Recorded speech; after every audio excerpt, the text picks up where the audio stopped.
You know, I call myself Gogo Griot when it comes to ancestral healing.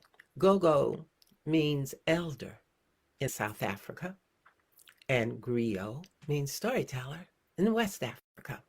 And I am the eldest of one side of my family, and I am a storyteller. Our ancestors, their lives are stories, and those stories can live within us or be lost or cause us problems. And that's why I'm here to talk about ancestral healing. Now, we always start these things off with talking about who am I to be talking about ancestral healing? Well, I studied with Jen Alvarez, the Rainmaker, Toltec, ancestral healing and healing practices. I'm also a Reiki master through study with Lisa Powers, and I have been practicing Vajrayana Buddhism for over 20 years. And so that is my qualifications. I was also a registered nurse.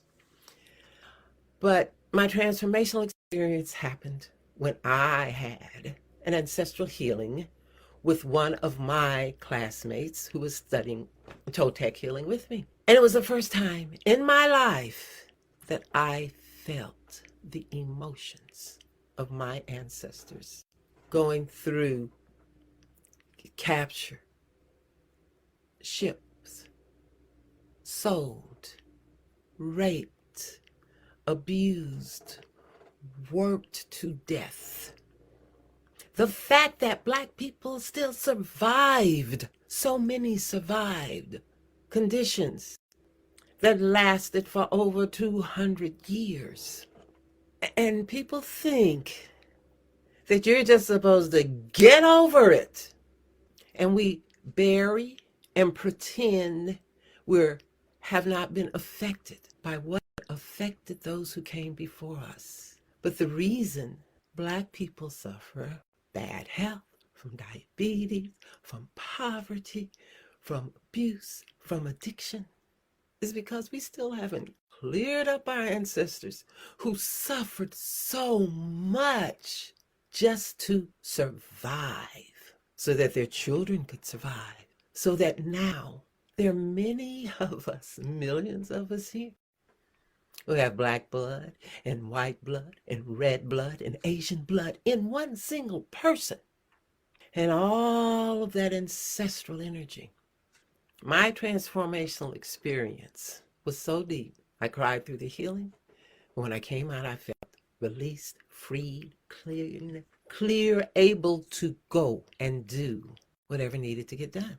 And it was at that time, it happened just before the insurrections and demonstrations of 2020 and the pandemic. And I started doing racial story healing circles. The story sharing was good, but it wasn't enough. It didn't go deep enough. And soon, though, I was invited to do an ancestral healing with a group of mindfulness practitioners in England and Europe. And their response let me know I did indeed have a calling and a gift. And since then, I've given healings. Recently, Daniel Four, who offers a certificate in ancestral healing, did a webinar, a video, in which the title was, Am I Making This Up? And because a lot of people probably look at ancestral healing, people look at it in different ways. Some people still think it's devil worship. And of course, you can easily say, am I making this up? Because we're dealing with energy. But let us understand. Science has shown us the law of conservation of energy states that energy cannot be created or destroyed. It can only be transformed. Therefore, everything that exists is energy. Even the rocks have energy in them. And so the human being, when we leave this, the consciousness, our mind, whatever you want to call it, just because this human body is gone, does not mean the energy that ultimately keeps us alive is gone. It's transformed. And it manifests in all kinds of ways. And recently, in the past few years, medical scientists have been showing and proving that trauma can be passed generationally down. Particularly, they've shown it with people who suffered from World War II. Think of what Black people suffered. Yes, it was terrible what happened. Terrible what happened in World War II. That was 4 years. Maybe 10 if you go the farthest. 200 years of physical, mental, emotional abuse, which has continued to some degrees with the stereotyping and injustices that continue based on race, which have so little validity. It is obvious that this country is no longer a black or white country. It is a very mixed up country with mixed people of all kinds of races and sexual persuasions and ideas. And in a way, this is really wonderful. But it frightens some people whose ancestors are still stuck because we are energy. This energy is not created or destroyed, it's just transformed. So when this energy in this body leaves and it's floating around, how does it manifest? How does it affect others? I'm sure you have had the experience of walking in a room and feeling energy that's uncomfortable after an argument or a fight or, God forbid, a murder. You can feel the energy, the fear, the sorrow, the anger. Everyone knows this. We all have feelings. We have all felt things. Even people who have different ways of feeling, they have some feelings. They're just not the way we feel, like autistic people. These feelings are from energy that exists. So ancestral healing has existed since humans have existed, since the beginning of time. Now in Christianity, the first ancestor was God because he created the first humans. And that God is the same God for Jews and Muslims. And some people, the God has different names in India and Asian religions. And in Buddhism, God is such a vast topic to be discussed. They just say it's all vast emptiness from which all of creation arrives. And, who can approach God directly? This vast emptiness, though, from which all creation comes, and in which our ancestors exist as energy. Now, medical science has shown that trauma does reside in our DNA, in our genetics, and can be transferred. So people who are continuing to suffer in any way, and you haven't found any help, it may be an ancestral need. You may have an ancestral calling you, telling you they need you because you have a body, and your body can help release the weight they are still carrying. Whether it's the weight of abuse, whether it's the weight of trauma, whether it's the weight of unfulfillment, whether it's the weight of not having their dreams materialize, whether it's the weight of guilt or fear. How those things come up and manifest in our lives vary and are different. But we who are physical can actually help our ancestors. And when you help your ancestors, you help yourself and your lineage to come. And even though I don't have children directly, I have nieces and nephews, and they can be helped.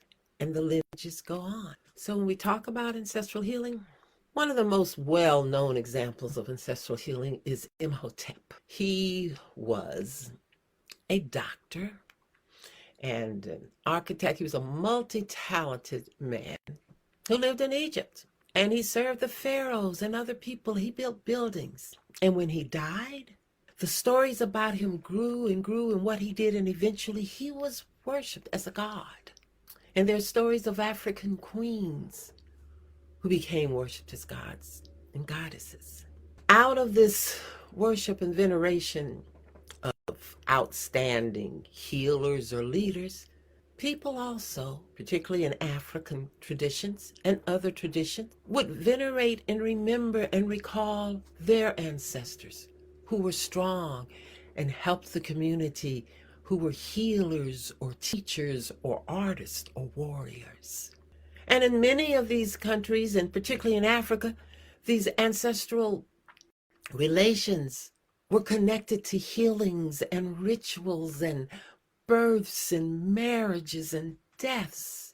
But with colonialism and the justification for dehumanizing other human beings, everything of value, everything that nurtured and gave meaning and sustenance to Africans was taken away from them to make them, in the eyes of the owners, just animals to be used, not human beings with minds and creativity equal to theirs.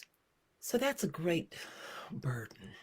I truly believe that ancestral healing can contribute significantly to releasing the racial animosity and class animosity and economic animosity and educational animosity that exists in this country in which everyone's created equal.